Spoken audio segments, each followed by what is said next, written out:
સ્ટીલની કંપનીમાં કર્મચારીઓ વિફર્યા, કારોમાં તોડફોડ કરી આગ ચાંપી, પોલીસે 40 ટીયર ગેસના શેલ છોડ્યા. જાણો ઘટના પાછળનું કારણ.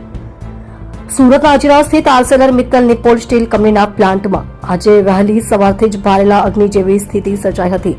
હરિયાણાના પાણીપતમાં એક શ્રમિકના મોતના વાયરલ વિડીયોની અસર છેક સુરત સુધી પહોંચી છે. SMP 3 પ્લાન્ટના પ્રોજેક્ટ સાઇટ પર કામ કરતા હજારો કોન્ટ્રાક્ટ બેઝ કર્મચારીઓએ કામકાજ ઠપ થઈ ઉગ્ર વિરોધ પ્રદર્શન કર્યું હતું, જેને જોતજોતામાં હિંસક સ્વરૂપ ધારણ કર્યું હતું.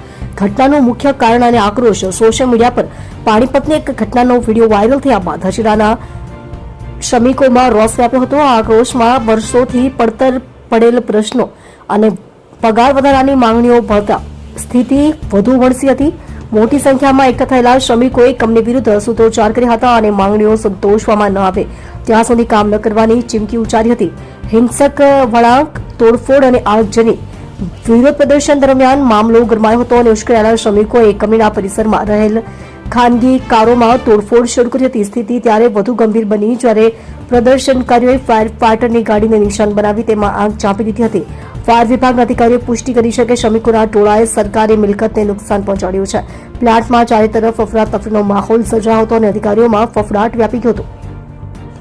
પોલીસ કાર્યવાહી, 40 ટીયરના ગેસના શેલ છોડાયા. ઘટનાની જાણ થતાં જ સુરત પોલીસનો કાફલો ઘટના સ્થળે દોડી ગયો હતો. સ્થિતિ બેકાબુ બનતા ક્રાઇમ બ્રાન્ચ અને એસઓજીની ટીમો પણ તૈનાત કરવામાં આવી હતી. ડીસીપી શેફાલી બરવાલે જણાવ્યું હતું કે ટોળાને વિખેરવા અને પરિસ્થિતિ પર નિયંત્રણ મેળવવા માટે પોલીસે 40 જેટલા ટીયર ગેસના શેલ છોડ્યા હતા. હાલમાં સમગ્ર વિસ્તારમાં ચુસ્ત પોલીસ બંદોબસ્ત ગોઠવી દેવામાં આવ્યો છે અને પરિસ્થિતિ પર સતત નજર રાખવામાં આવી રહી છે.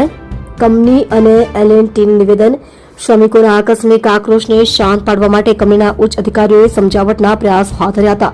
આ પ્રોજેક્ટ સાથે સંકળાયેલી લાર્સન એન્ડ ટર્બો કંપનીએ સત્તાવાર નિવેદન જારી કરતા કહ્યું હતું કે અમે શ્રમિકોના હિત માટે કટિબદ્ધ છીએ. જ્યારે પણ ગુજરાત સરકાર નવા લેબર કોડનું નોટિફિકેશન બહાર પાડવામાં આવશે ત્યારે તેના તમામ નિયમો અને જોગવાઈઓ તાત્કાલિક અસરથી લાગુ કરવામાં આવશે.